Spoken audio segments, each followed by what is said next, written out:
apel pagi pegawai Universitas Islam Negeri Maulana Malik Ibrahim Malang segera dimulai.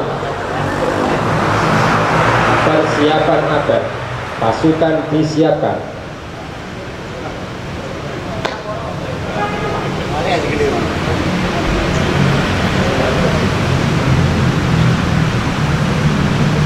Siap, gerak, jalan kanan, gerak.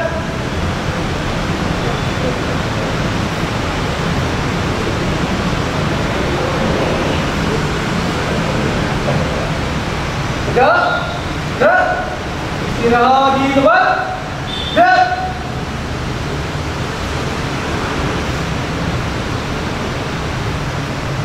Pembina apel menuju mimbar apel. Siap, gerak.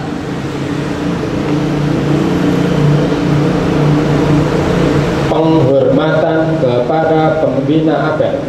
Kepada pembina apel. Tempat, gerak. Gerak, gerak. Laporan pemimpin apel. Apa? Apel pagi, Senin 30 Januari 2023. Siap dilaksanakan. Laksanakan. Laksanakan. Pembacaan teks Pancasila oleh pembina apel diikuti oleh seluruh peserta apel.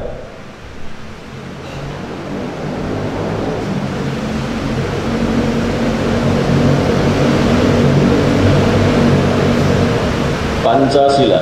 Pancasila. Satu. Ketuh Yang Maha Esa. Dua. Kemanusiaan yang adil dan beradab. Tiga. Persatuan Indonesia.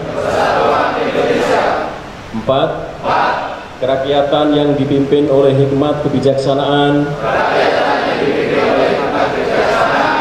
dalam permusyawaratan perwakilan. Lima. Keadilan sosial bagi seluruh rakyat Indonesia.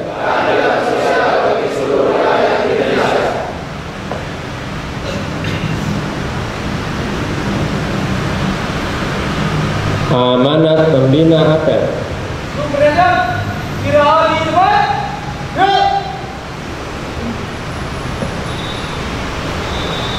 Bismillahirrahmanirrahim. Assalamualaikum warahmatullahi wabarakatuh.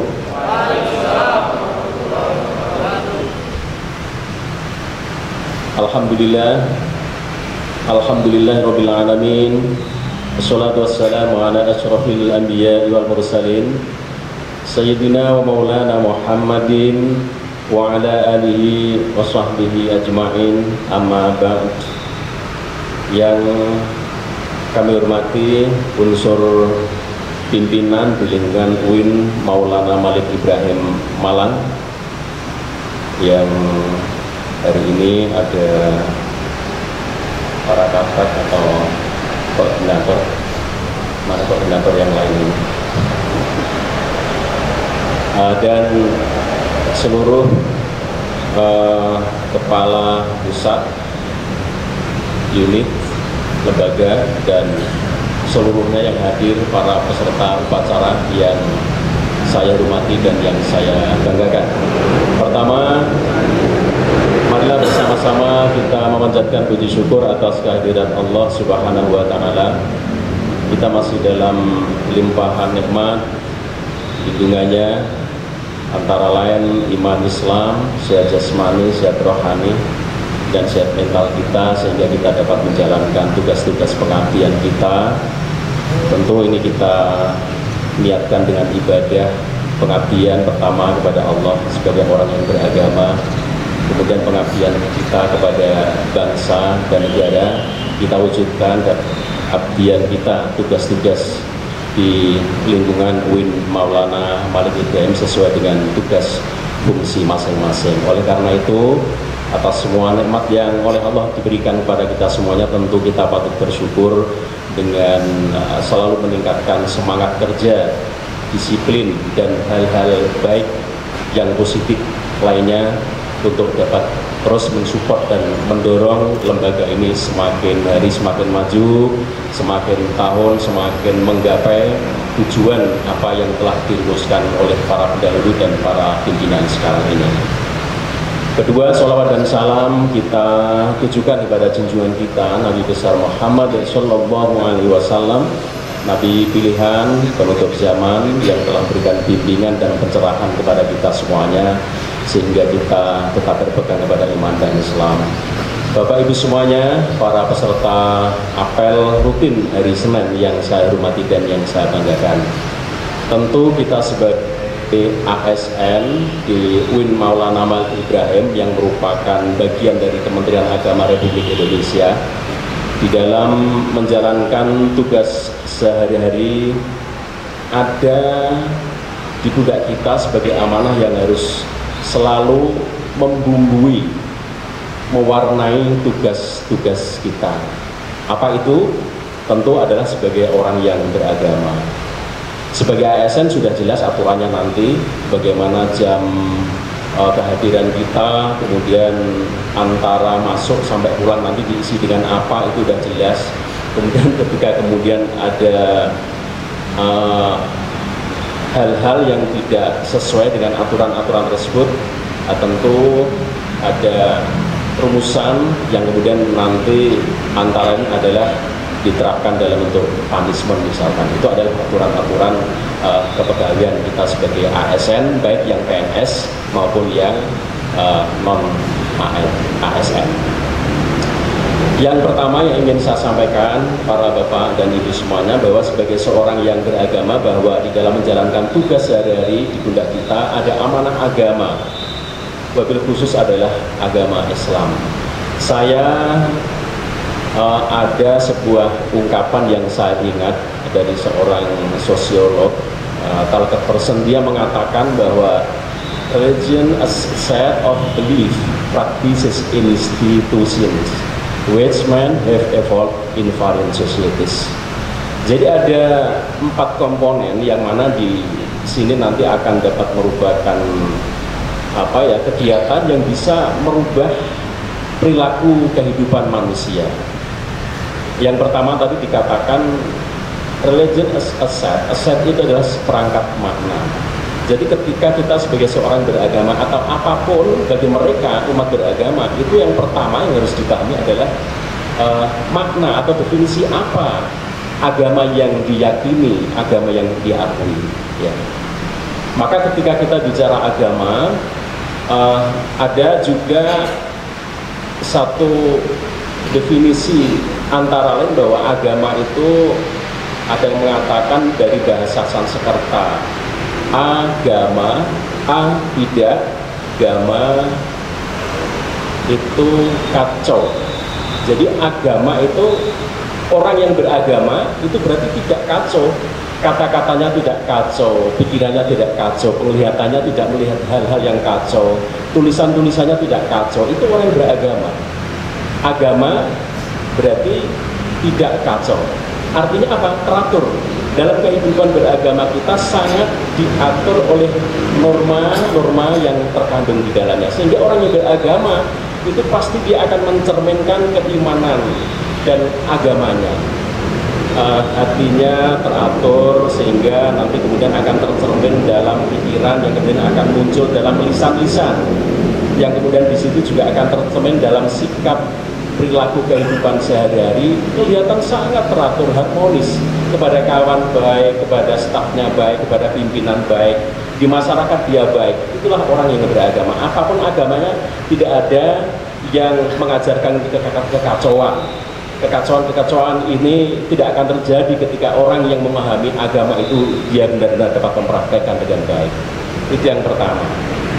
Kemudian ada istilah Arab, agama itu ad-din wal aqlu waladin liman la aqlala.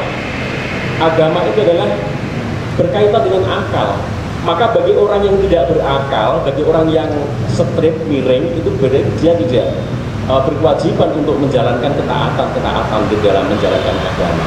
Oleh karena itu, teman-teman semuanya, saudara-saudaraku seiman seagama, bahwa inilah agama ketika membumbui atau memberikan warna-warna dalam kehidupan kita, itulah yang seharusnya kita lakukan dengan sebaik-baiknya, sehingga apapun tugas yang dilaksanakan itu juga selalu dibarengi dengan lillah, karena Allah Subhanahu wa Ta'ala. Apapun profesinya, sebagai seorang sopir, sebagai seorang security, sebagai seorang jabatan fungsional tertentu sesuai dengan jabatannya masing-masing, sebagai seorang rektor, sebagai seorang biro, kabar, dan seterusnya. Maka ketika agama ini sangat membumbui dan mewarnai kehidupan kita, pasti disitu akan melahirkan hal-hal yang sangat positif dan mendorong kebaikan. Karena ya, dengan agama, saya sampaikan sekali lagi bahwa akan melahirkan kehidupan yang sangat teratur dan indah. Yang kedua, teman-teman semuanya, itu masih menurut target person. Yang ini menurut saya Pak cocok. Kalau nanti misalkan ada bantahan-bantahan di monggo, nggak apa-apa.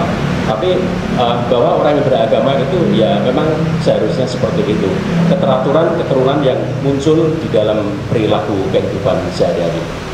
Kemudian yang kedua, bahwa orang yang beragama tentu di situ ada yang namanya unsur keimanan, belief itu keimanan, kepercayaan, apapun agamanya di situ pasti ada keimanan. Kita sebagai orang Islam, ya muslimin, muslimah, itu mengenal dengan rukun iman yang 6, tentu kita semuanya sudah hafal. Maka ketika iman yang 6 ini sebenarnya sudah cukup, rukun iman yang 6 ini akan dapat mendorong seluruh perilaku kehidupan kita itu menjadi orang yang baik dalam kehidupan sehari-hari, dimanapun berada. Ya, sekali lagi bahwa keimanan itu akan berdampak terhadap amal soleh. Ada banyak ayat di dalam Al-Quran itu, misalkan walladzina amanu wa amilus sholihat. Jadi orang yang beriman itu gandengannya adalah beramal soleh.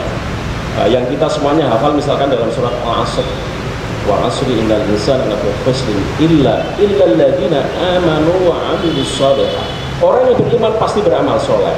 Ketika dia mengaku beriman, tapi dalam perilaku kehidupannya tidak mencerminkan itu, kata-katanya jorok, provokator, ya, provokasi, perilakunya tidak mencerminkan kedamaian, keharmonisan, maka ya perlu dipertanyakan tentunya. Karena itu masa Allah, orang yang beriman itu beramal soleh. Nah, oleh karena itu ini menurut saya masih cocok bahwa itulah orang yang beragama yang harusnya dapat menjalankan perilaku kehidupan sesuai dengan komponen atau unsur-unsur. Yang pertama makna agama, kemudian yang kedua adalah definisi keimanan yang ada di dalam agama kita. Kemudian yang ketiga, bahwa orang yang beragama itu dampak atau akibat dari dia makna yang dipahami atau definisi yang dipahami, kemudian yang kedua dampak daripada keimanan yang dilakukan, maka kemudian melahirkan praktisis, melahirkan apa? Praktek-praktek apa yang telah dia pahami dalam makna agama, praktek-praktek dalam apa yang telah dia imani. Nah, oleh karena itu para teman-teman semuanya, tentu kita perlu bertanya kepada diri kita masing-masing, sejauh mana maksimalkan juga praktek-praktek agama yang dalam kehidupan kita. Ketika kita punya, ya saya selalu berulang-ulang mengatakan bahwa sholat itu adalah dapat dilaksanakan dengan maksimal baik, tepat waktu, berjamaah, itu sungguh amat luar biasa dampaknya terhadap kinerja kita, manfaat dan berkah terhadap pekerjaan-pekerjaan kita. Kelihatannya wah hanya begitu saja berjamaah tepat waktu, tetapi ini adalah pertanyaan yang pertama nanti yang akan ditanyakan oleh Allah. Bukan karena hartamu, bukan karena mobilmu, tapi sholatmu seperti apa, sudahkah maksimal? Maksimal itu antara indikatornya adalah tepat waktunya seperti apa, jamaahnya seperti apa, yang di situ ketika nanti kita dapat menjalankan dengan maksimal dan baik. Disiplin itu sangat gampang dan mudah. Mau berangkat dari rumah jam berapa, ketika kantor ini memberlakukan jam 7.30, maka kita sudah persiapan. Ketika rumah saya misalkan Pasuruan, saya akan berangkat sebelumnya persiapkan bahwa bagaimana saya nanti sampai di kampus sebelum jam 7.30 sudah sampai. Demikian juga yang lain-lain. Selalu cari upaya yang terbaik dalam aktivitas, baik itu di pekerjaan kita maupun di aktivitas-aktivitas lain. Ini adalah akibat dari praktisis atau praktek-praktek agama yang baik. Ini salah satu contoh saja. Yang kemudian teman-teman semuanya, bahwa saya singkat-singkat saja. Ini ada tulis enggak? Kalau enggak ada, alhamdulillah. Kalau ada juga alhamdulillah. Yang keempat, bahwa tentunya di dalam kita menjalankan keagamaan kita, setelah kita memahami definisi, kemudian kita mengimani dengan baik dan kita dapat mempraktekkan dengan baik, apa yang dibutuhkan. Yang keempat adalah institutions, lembaga, yang mana lembaga itu juga ada sebuah kepengurusan, bagaimana dalam kepengurusan lembaga atau institusi tersebut dia dapat memanage dengan baik dengan jamaahnya, dengan organisasinya. Ketika itu dapat dilaksanakan dengan baik, maka ini akan sangat berdampak bagus terhadap masyarakat luas. Maka ketika di dalam pengelolaan institusi, dan sudah ada, kita punya masjid, orang Kristen punya gereja, orang Hindu punya apa? Punya pura, dan orang Konghucu punya kelenteng. Itu adalah institusi-institusi yang di situ juga sangat bergantung terhadap bagaimana pengelola atau manajer yang ada di institusi tersebut.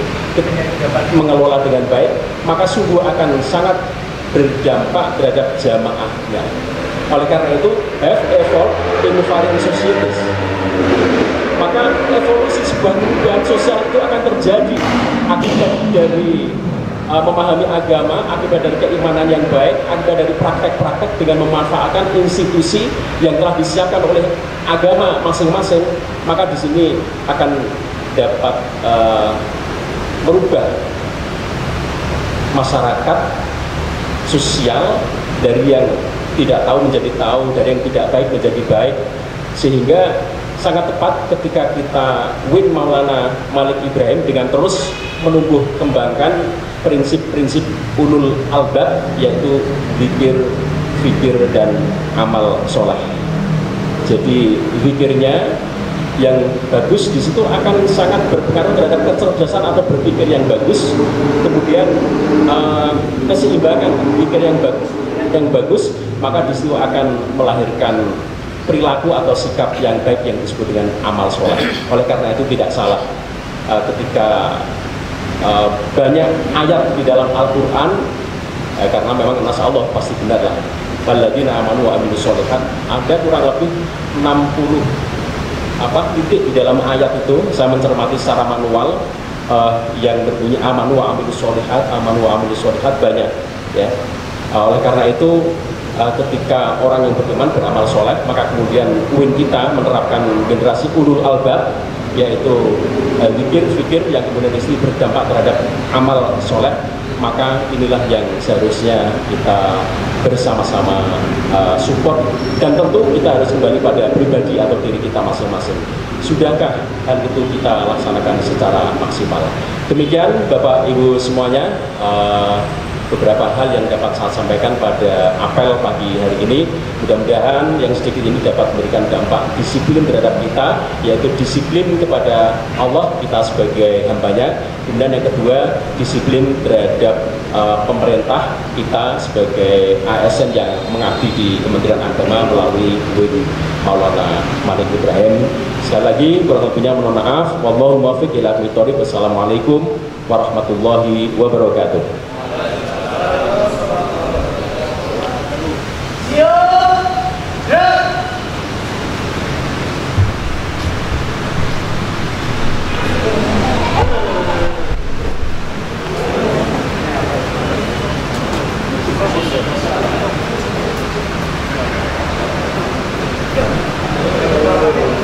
Duduk aja, duduk.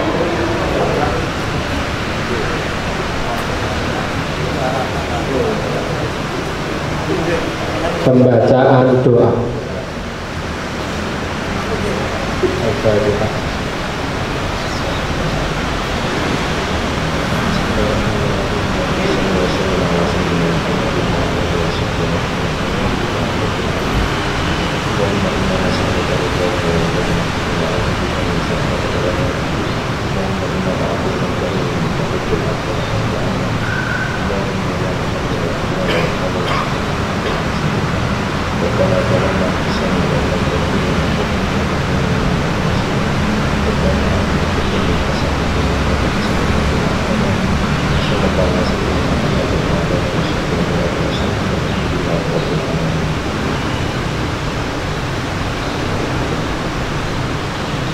Laporan pemimpin apel.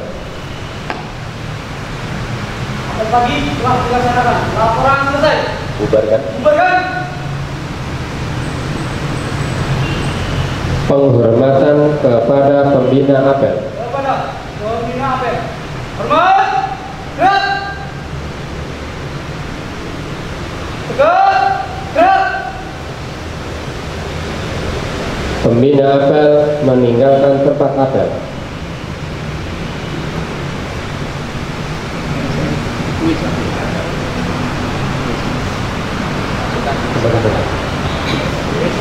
Peserta disarkan. Istirahat nih. Istirahat di tempat. Gerak. Sindrono mesti iso. Tadi saya sudah sedikit menyampaikan tentang bagaimana seseorang beragama dengan baik. Antara lain saya mengutip pendapatnya Talcott Person ya.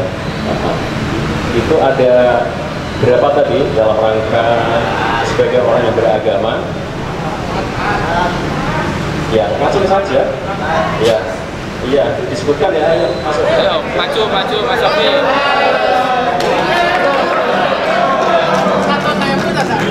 Ya. Biasanya ada 3 ya.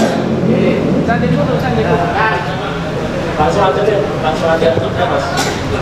4 itu apa saja Mas Sofi? Ya, langsung aja. Ya, 4 itu apa saja?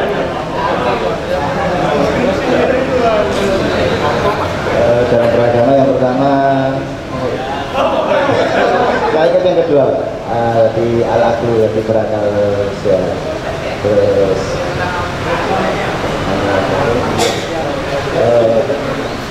yang pertama apa tadi? Lupa ya? Bahagianya berapa nih kalau ada yang lupanya?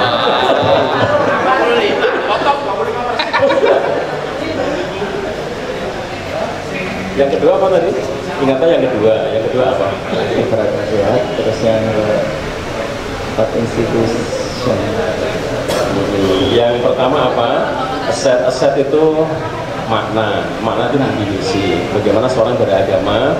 Itu yang pertama yang harus dipahami adalah bagaimana dia memahami dengan baik. Berarti perlu mengetahui definisinya, perlu mengetahui memahami maknanya. Yang kedua apa tadi? Beli iman, kepercayaan. Ya. Yang ketiga oke, dia ayo langsung disambung. Ayo yang lain. Mas Samsul, maju Mas Samsul. Kantung motor berarti Mas Samsul ya. Silakan Bu Umi ya.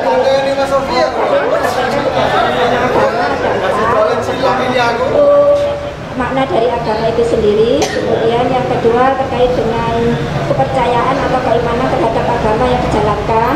Kemudian yang ketiga praktek dalam menjalankan agama itu sendiri. Kemudian yang keempat institusional atau kelembagaan dari agama itu sendiri.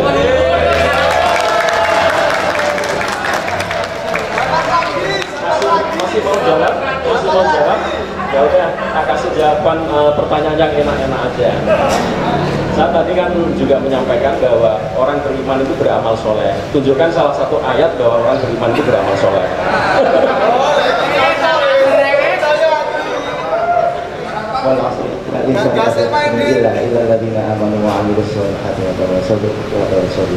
Ya, dapat hadiah. Satu lagi, siapa yang bisa menyimpulkan apa yang saya sampaikan? Silahkan. Ayo, dari yang putri sudah ada 1, yang putra 1. Siapa sekarang? Ayo. Silahkan yang mau menyimpulkan. Lam, maju Lam. Masih ada 1 hadiah.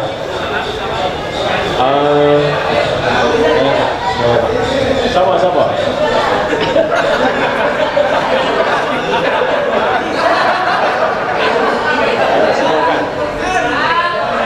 Istilahnya ketika pikir sama sholat.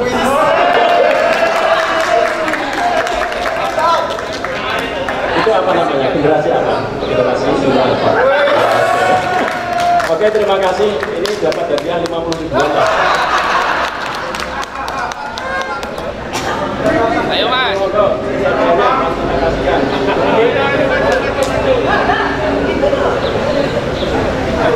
Ya, Mas Sofi. Mas Sofi.